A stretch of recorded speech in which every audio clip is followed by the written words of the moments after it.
Hello बच्चों, आज हम कक्षा 8 के हिंदी व्याकरण के प्रथम पाठ भाषा, व्याकरण एवं लिपि के विषय में पढ़ेंगे। तो सुनो बच्चों, सबसे पहले हम भाषा के विषय में पढ़ेंगे, फिर लिपि, तत्पश्चात व्याकरण के विषय में जानेंगे। तो सबसे पहले भाषा। मनुष्य एक प्रगतिशील सामाजिक प्राणी है। वह मननशील व चिंतनशील है। वह सोचता है, विचारता है, समझता है और फिर अपने विचारों को अभिव्यक्त भी करता है। इस अभिव्यक्ति का मूल आधार भाषा ही है, अर्थात वह अपने विचारों को दूसरों के सामने प्रकट करता है और दूसरों के विचारों को जानना भी चाहता है। तो इस प्रकार से भाषा की अब हम परिभाषा जानेंगे। भाषा वस्तुतः मुख से निकले हुए सार्थक शब्दों अथवा वाक्यों का वह समूह है जिसके द्वारा मन के विचार एक दूसरे पर व्यक्त किए जाते हैं। अर्थात भाषा वह साधन है जिसके द्वारा हम अपने विचारों को दूसरों के सामने प्रकट करते हैं और दूसरों के विचारों को समझते हैं। भाषा ही मनुष्य के पारस्परिक संपर्क का एक मुख्य साधन है। इसलिए विचारों को प्रकट करने के लिए शुद्ध भाषा का होना अति आवश्यक होता है। तो बच्चों, भाषा शब्द की उत्पत्ति संस्कृत भाषा के भाष धातु से हुई है, जिसका अर्थ है प्रकट करना। बच्चों, अब हम भाषा के स्वरूप के बारे में बात करेंगे, क्योंकि हमारे देश में बहुत सी जातियां, जनजातियां रहती हैं जो अपनी अपनी भाषा का प्रयोग विचारों के आदान प्रदान में करती हैं। अतः हम कह सकते हैं कि हमारे देश में थोड़ी थोड़ी दूर पर भाषा संबंधी अंतर पाए जाते हैं। इन्हीं कारणों से भाषा के स्वरूप को दो भागों में विभाजित किया गया है। एक तो प्राकृत या बोली, जो सीमित क्षेत्रों में बोली जाती है, कुछ विशेष जगहों पर बोली जाती है, उसे हम बोली कहते हैं। इसका कोई विशेष स्थान साहित्य में नहीं होता है। नंबर 2 है साहित्यिक भाषा। यह भाषा सामान्यतः पठन पाठन की भाषा है। इसी भाषा में रचनाएं होती हैं, कविता लिखी जाती हैं, नाटक लिखे जाते हैं और साहित्य की अन्य विधाओं की भी रचना होती है। तो बच्चों, आपको हम ये भी बता दें कि हमारे भारतीय संविधान में 8वीं सूची में 22 भाषाओं को मान्यता प्रदान की गई है, जैसे असमी, बंगाली, गुजराती, हिंदी, कन्नड़, काश्मीरी, मराठी, मलयालम, उड़िया, पंजाबी, संस्कृत, सिंधी, तमिल, तेलुगु आदि आदि। किंतु बच्चों, हिंदी भारत देश में सर्वाधिक बोली जाने वाली भाषा है, इसीलिए इसको राष्ट्रभाषा की मान्यता दी गई है। तो बच्चों, अब हम आपको भाषा के प्रकार बताएंगे। जैसा कि आपको पूर्व से ही पता है, ज्ञात है कि भाषा के 3 प्रकार होते हैं। नंबर 1 मौखिक भाषा, नंबर 2 लिखित भाषा, नंबर 3 सांकेतिक भाषा। तो सबसे पहले मौखिक भाषा।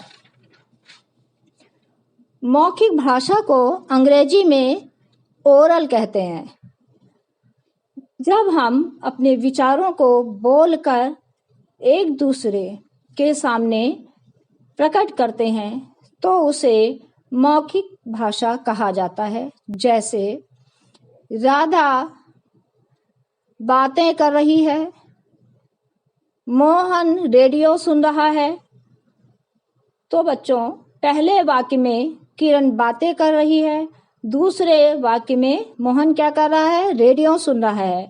तो बातें करना या रेडियो सुनना दोनों ही मौखिक भाषा के उदाहरण हैं। नंबर 2, लिखित भाषा।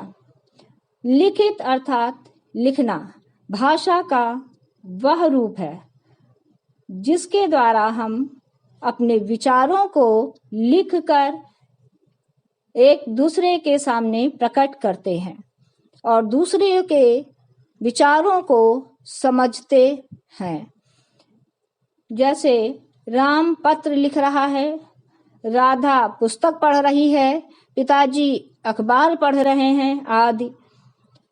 तो पहले वाक्य में पत्र लिखकर राम अपने विचारों को प्रकट कर रहा है, दूसरे वाक्य में राधा पुस्तक पढ़कर विचारों को समझ रही है। उसी प्रकार पिताजी भी अखबार पढ़कर समाचारों से अवगत हो रहे हैं। अतः ये लिखित भाषा के उदाहरण हैं। और बच्चों, एक बात और बता दें आपको, हमारी तीसरी भाषा सांकेतिक भाषा को व्याकरण में मान्यता नहीं दी गई है।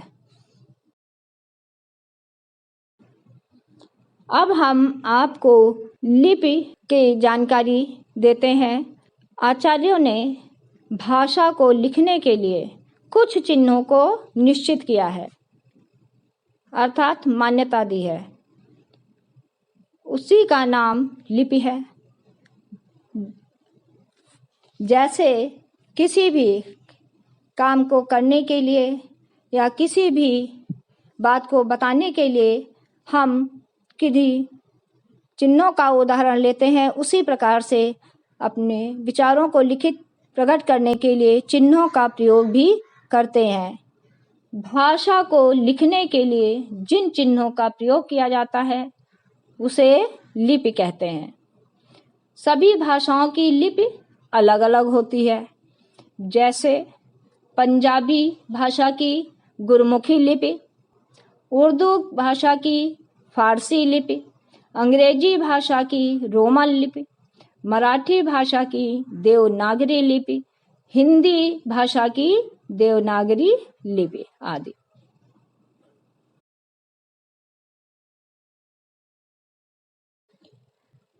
अब हम व्याकरण के विषय में जानेंगे।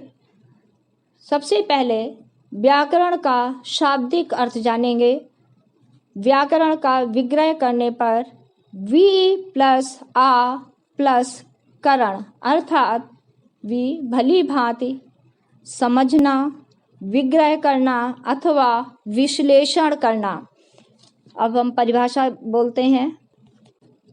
व्याकरण वह साधन है जिसके द्वारा भाषा के शब्दों, शब्द के रूपों, उनके प्रयोगों आदि का ज्ञान होता है। अर्थात इसके द्वारा हमें शब्द विश्लेषण, शब्द शुद्धि तथा शब्दों के शुद्ध प्रयोगों के नियमों का ज्ञान होता है।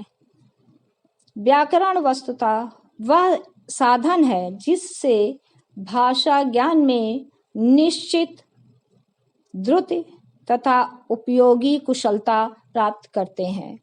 उदाहरण, जिस प्रकार एक विशाल बहुमंजिले भवन पर आप सीढ़ियों द्वारा चढ़ सकते हैं, परंतु लिफ्ट का प्रयोग करके बहुत कम परिश्रम एवं थोड़े समय में ही सभी मंजिलों तक आने जाने में सफल हो जाते हैं, उसी प्रकार व्याकरण मानो एक लिफ्ट है जिसके द्वारा पाठक अल्प समय में और कम श्रम से भाषा में कुशलता प्राप्त कर लेता है।